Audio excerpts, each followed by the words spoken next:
আসসালামু আলাইকুম এভরিওয়ান। ঘরটি অনেক সুন্দর, তাই না? এই সুন্দর ঘরটি কিভাবে সুপার ক্লে দিয়ে বানানো যায় সেটি দেখবো আমরা আজকের ভিডিওতে।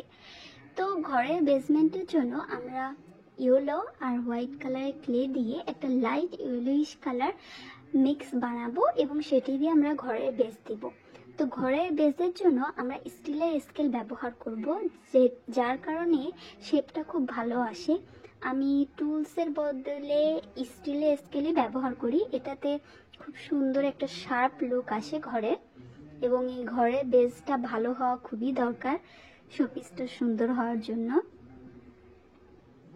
এবার আমরা ঘরটা যেই বেসমেন্টের উপর বসাবো সেজন্য আমরা গ্রিন কালারের ক্লে নিয়ে নিব। আমার গ্রিন কালারের ক্লে কম, যার কারণে আমি অন্যান্য ক্লে মিক্স করে একটা মিক্সচার দিয়ে নিয়েছি, এবং এই গ্রিন কালারের মিক্স আমি ওই কালারের মিক্সের উপর দিয়ে নিলাম এবং ব্রাশ দিয়ে আমরা গ্রাস ইফেক্ট দিয়ে নিলাম। এবার আমরা ঘরের বেসের জন্য জানালা এবং দরজা অ্যাড করে দিলাম, এবং জানালা দরজায় আমরা বর্ডার হিসেবে সাদা কালারের ক্লে ব্যবহার করলাম।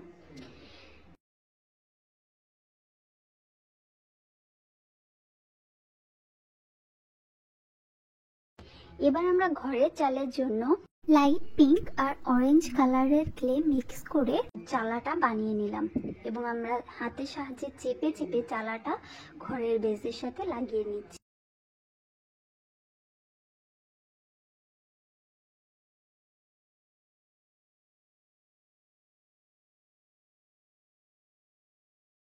এবার আমরা ঘরটা আমাদের বেসের উপর বসিয়ে দিব।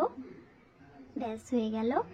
এবার ঘরের সামনে আমরা একটা রাস্তার জন্য সাদা কালারের ক্লে ব্যবহার করেছি, এবং ঘরের পাশে আমরা যে কাচ দিব তার জন্য আমি একটা পাতা বানিয়ে দেখিয়ে নিচ্ছি।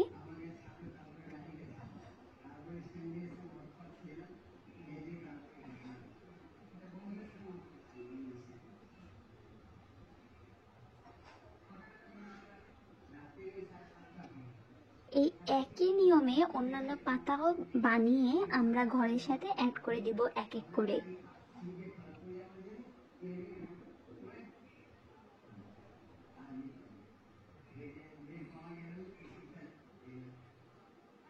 এবার আমরা একটা গোলাপ ফুল বানানো দেখাবো। আমি হলুদ কালারের ক্লে নিয়ে খুব সহজে কিভাবে গোলাপ ফুল বানানো যায় সেটা দেখিয়ে দিচ্ছি ভিডিওতে, এবং এই একই নিয়মে আমরা আরো অনেকগুলো গোলাপ ফুল বানাবো এবং ঘরের সাথে অ্যাড করে দিব এক এক করে।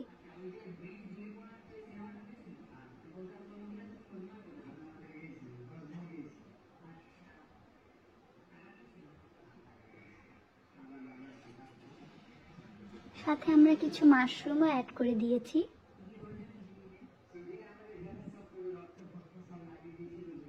ব্যাস তৈরি হয়ে গেল আমাদের এই সুন্দর ঘর। ভিডিওটি যদি ভালো লাগে তাহলে অবশ্যই লাইক, সাবস্ক্রাইব এন্ড শেয়ার করবেন আর কমেন্ট করবেন।